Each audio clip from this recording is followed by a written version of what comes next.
निधिवन, जो कि मथुरा के वृंदावन में है।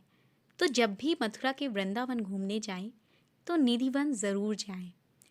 तुलसी तो आपने बहुत देखी होंगी, लेकिन यहाँ की तुलसी अलग ही है। वहीं वृक्षों की शाखाएं नीचे की ओर हैं।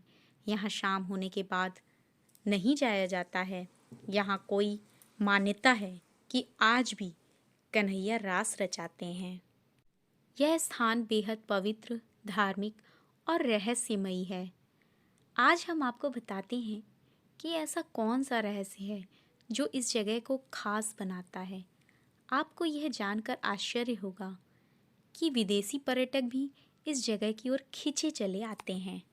निधिवन की ऐसी मान्यता है कि यहाँ आज भी हर रात कृष्ण गोपियों के संग रास रचाते हैं। यही कारण है कि सुबह खुलने वाले निधिवन को संध्या आरती के पश्चात बंद कर दिया जाता है। इसके बाद निधिवन में कोई नहीं रहता है। निधिवन में दिन में रहने वाले पंछी भी शाम होते ही इस वन को छोड़कर चले जाते हैं। तुलसी के पेड़, वो तो आपने देखे होंगे हर घर में, परंतु जो निधिवन में तुलसी के पेड़ हैं, यहाँ तुलसी का हर पौधा जोड़े में है। मान्यता है कि जब श्री कृष्ण और राधा रास लीला करते हैं, तो ये तुलसी के पौधे गोपियाँ बन जाती हैं और सुबह होते ही तुलसी के पौधों में परिवर्तित हो जाते हैं। यहाँ लगे वृक्षों की शाखाएं ऊपर की ओर नहीं, बल्कि नीचे की ओर बढ़ती हैं।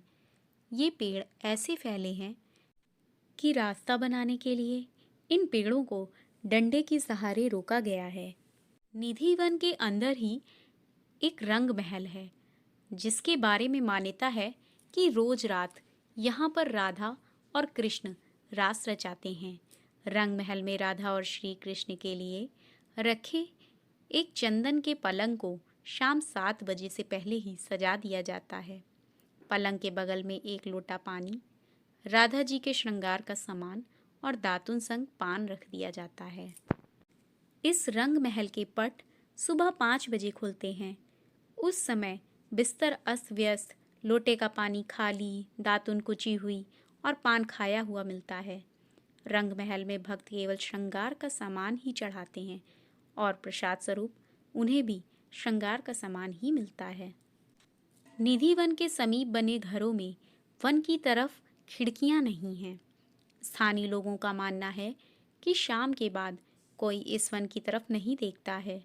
जिन लोगों ने देखने का प्रयास किया, वे या तो अंधे हो गए या फिर पागल हो गए।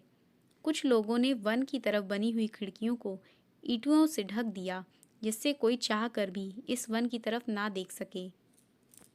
वृंदावन में बहुत से ऐसे बुजुर्ग हैं जो कि इस वन से जुड़ी हुई कई रहस्यमयी कहानियों का विवरण देते हैं। तो कैसी लगी आपको वृंदावन की यह रहस्यमय कहानी? कमेंट में बताएं और चैनल को लाइक, शेयर एंड सब्सक्राइब करना बिल्कुल मत भूलें।